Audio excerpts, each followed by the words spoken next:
Hello, Internet. I'm Jesse, your comrade ferret, here with a less political video for you today, which isn't to say it isn't important or it isn't a sensitive subject for many, but it is a bit of a deviation from my usual, more hard-left content. Neopronouns, that is, newly coined pronouns not yet in common parlance, like they, them, she, here, fey, fair, are a hot topic among the non-binary community, of which I am a part, and are of interest in the field of linguistics, which I have a published background in. Now, obviously, I'm not the first influencer to discuss neopronouns on YouTube. You've got trans and non-binary folk and allies putting out videos telling you neopronouns are here to stay, are important parts of someone's identity, and you should just darn well get used to them. And you've got the other side, saying why they're stupid and that the trans non-binary community has devolved into a fandom because they're forcing us to use weird new pronouns that I'm not going to be using anyway, so you should just darn well get used to that. I don't use neopronouns myself, but I am an NB, and I think as both an NB and as a social scientist, I'm uniquely positioned to discuss neopronouns and their opposition as phenomena. That having been said, most of what I'm discussing here will not be all that scientific. It's mostly a lot of my own theorizing based on my experience and academic background, without any actual tests or literature review. I don't want this video to be a for versus against neopronouns, but rather a discussion of how they're used, why people want to use them, and why it's been so difficult for people to accept them. What I'm hoping you'll take away from this video is, if you're someone who uses neopronouns, how to more effectively navigate the real-time social end of that. And if you're not someone who uses neopronouns, I hope you'll take away a better understanding of both those who do, and of the difficulties you may feel or encounter around the use of neopronouns. Basically, I'm being a centrist for a day. A good place to start, I think, is history. Non-binary and transgender people have evidently existed since we had the means to record their existence. In all times and all places all around the world, from the famous Hijra of India, to the Uttaracasavemen of Scandinavia, to the Wakashu of Japan, to the Xochihuacque of the Aztecs, and the various traditions of indigenous North Americans that came to be referred to as Two-Spirit in the 1990s. Now, as we get into the discussion of what this historical context means, I feel it's important to take note that most, if not all of these various cultural realizations of a third or non-binary gender are for individuals who were assigned male at birth. I would personally suggest that this is because, in most cultures, patriarchy is the norm.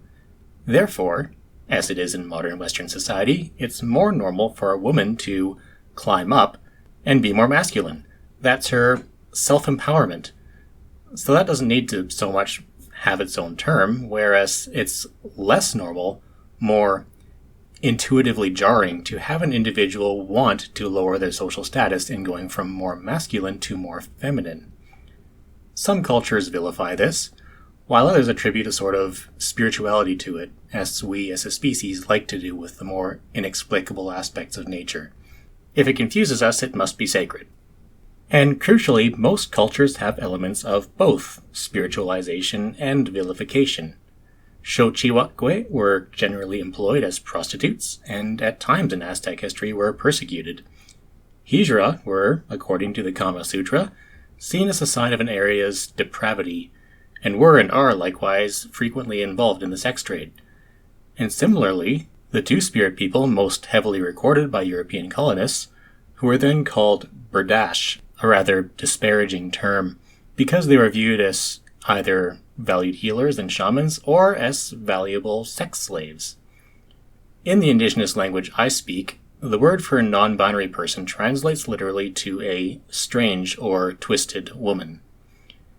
Therefore, while it's definitely true that non-binary people exist and have existed at all times and all places, there has also, at all times and places, been a level of persecution of them.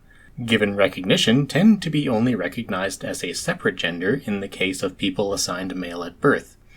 And, in those languages that have grammatical or natural gender in their pronouns, these individuals almost always take feminine pronouns. Now, that leaves us with the question, Why have these different cultural communities generally not pushed for the acceptance of gender-neutral pronouns until recently? Once again, this is my own personal thinking on the matter. These communities have never been overly large. Only in the last couple centuries have we really seen a population explosion, and until then, a huge city might have had 100,000 people, if that. Life was more like life is now in a small town. Your social network is just a handful of people. So back then, you'd either be perhaps the only one or two in your community pushing for these pronouns, or you'd be in a community of people using nothing but these pronouns. Fast forward back to today.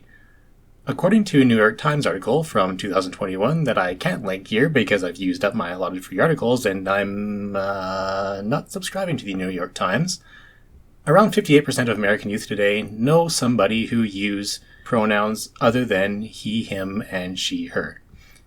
On top of that, we have the internet. If you're watching this video, you already know someone who's non-binary.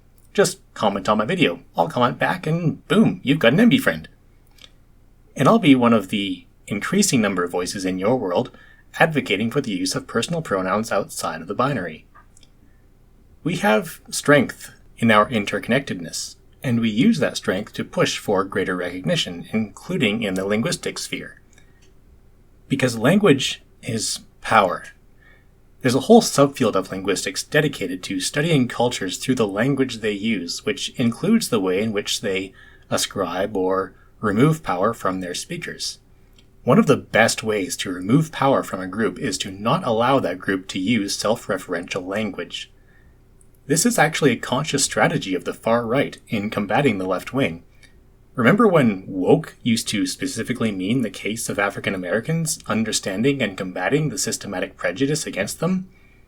And then it came to somehow mean the very broad and ambiguous case of just being a leftist? Now the fash have taken it and use it so frequently to mock progressives that we simply can't use it at all.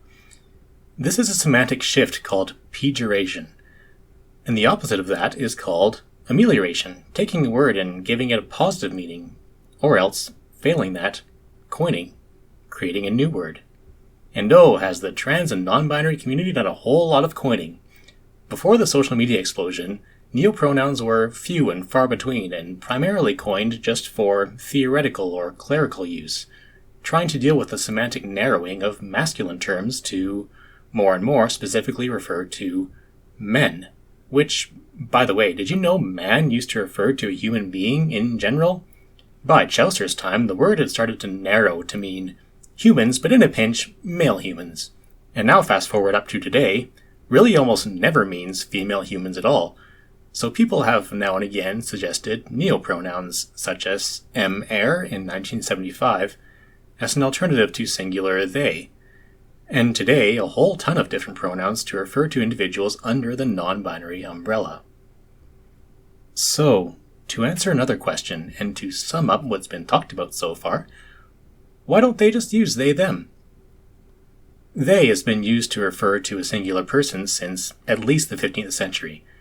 Anyone who pushes it back against that, you can guarantee, is just being a goddamn transphobe. There's no question about that. But what about those trans and non-binary people who themselves reject it? From what I can gather from my own dealings in the community, people who prefer neopronouns over they, them are, as I've said so far, trying to empower themselves and their community.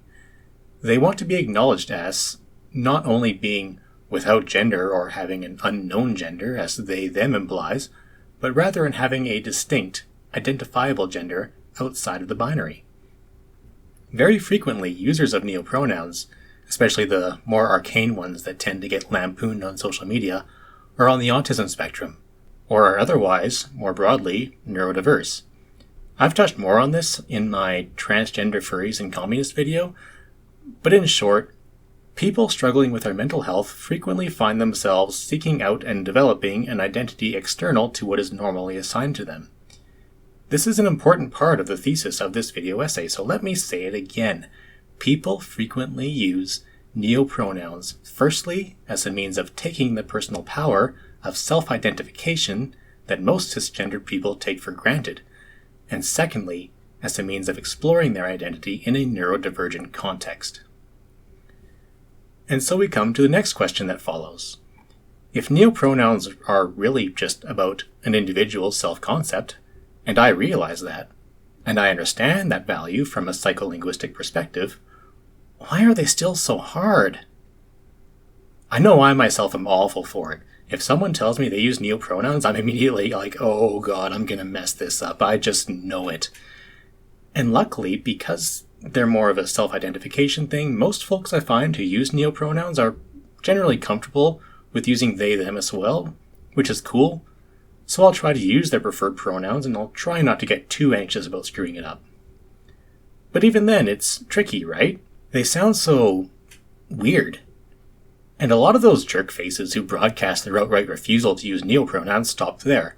It's hard for me to remember, and anyway, they're weird, so I'm not doing it. But why are they weird? We use new words all the time. I'll bet you that most of the people watching my videos have never heard the term mustelid before. And when I said that's what I am, you were like, okay, sure, you're a weird damn furry, but I accept this new word as a word that I could use. And if I told you that I've invented a new method of bad animation called musteloscopy, you might take issue with how my hair clips through my hat, or my eyes stare into your soul. But the word musteloscopy would probably be the least of your concerns. After all, we Google things and take selfies on our iPhones, and all those terms are younger than zem, which was coined in 1973. The issue is that pronouns are a semantic category that is generally considered what we call closed class. Basically, it means we don't tend to add new terms to this category, and this informs, not only tautologically, it's closed, therefore we can't add to it, QED, mofo, but also in the way in which we use it. If you're like me and at least try to use people's neopronouns, you may have noticed that it's a whole lot easier to do in writing than it is in speech.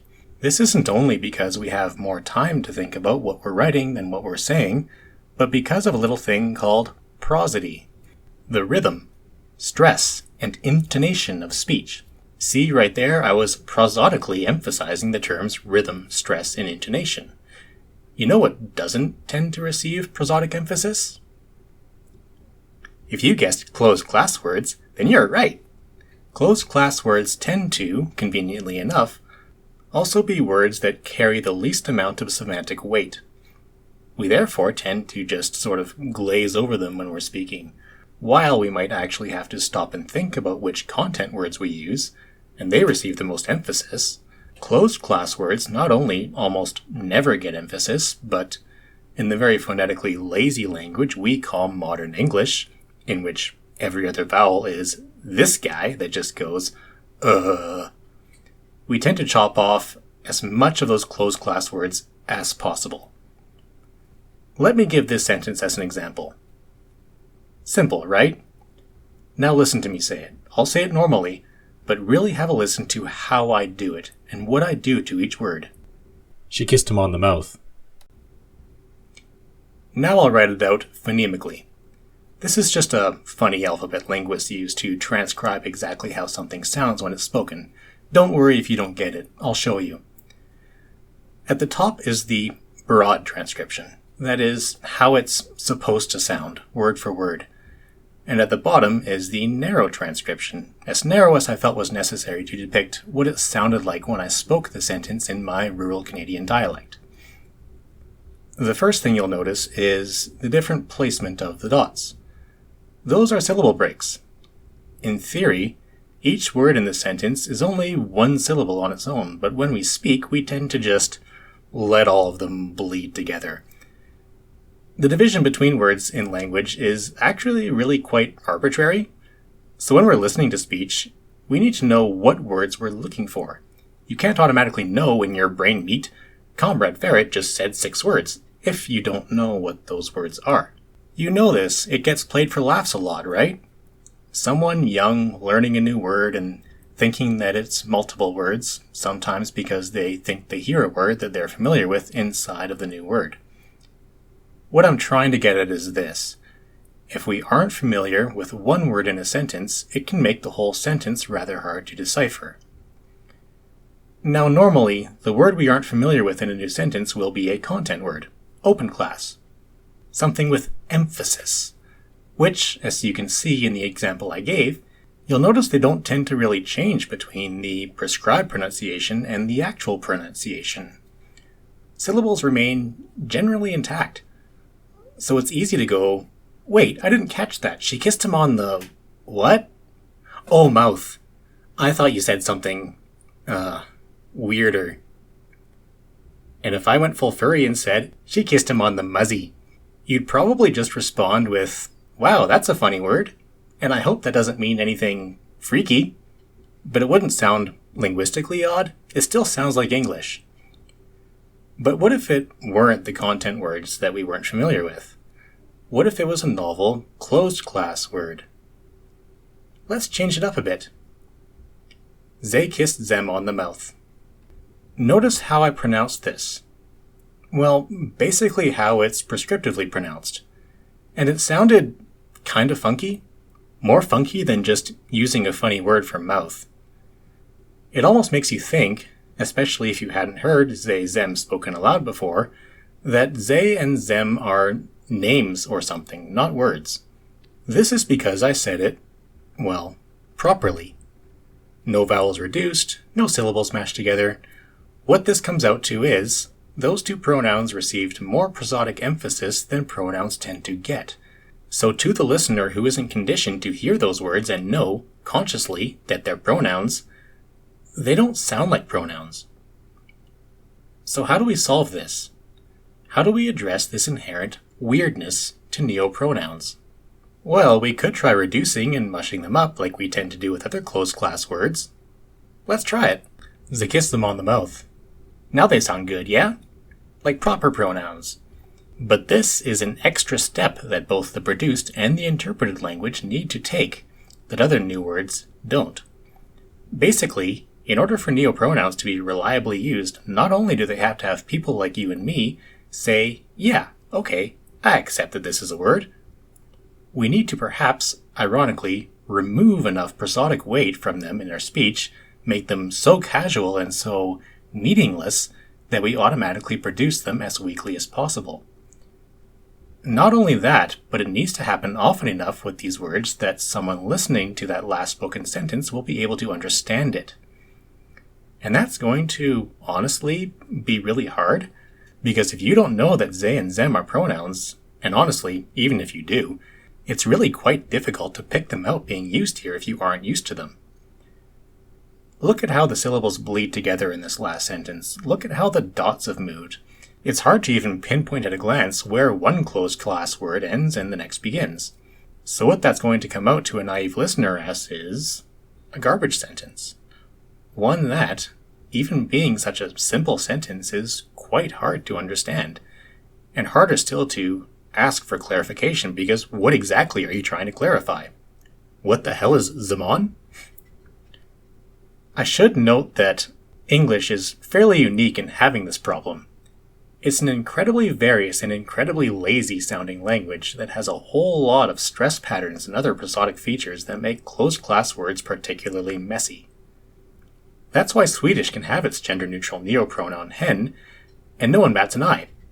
Han, the Swedish word for he, doesn't generally get reduced to hun, like it inevitably would in English.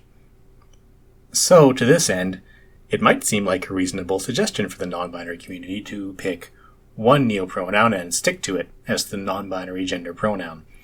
That seems to be the only way in which the English-speaking world can have enough saturated exposure to it so that they can get used to it, and use it in this prosodically productive way enough that it loses its status as a quote-unquote weird word. But then, in that case, we're kind of defeating the point of neopronouns, aren't we? That there's many non-binary identities, not just one, and these identities are important enough that people reject the existing non-binary they-them. We have something of a catch-22 on our hands, and that's why I wanted to make this video. To say, from what I hope seems like a reasonable perspective, neopronouns are important to some non-binary identities.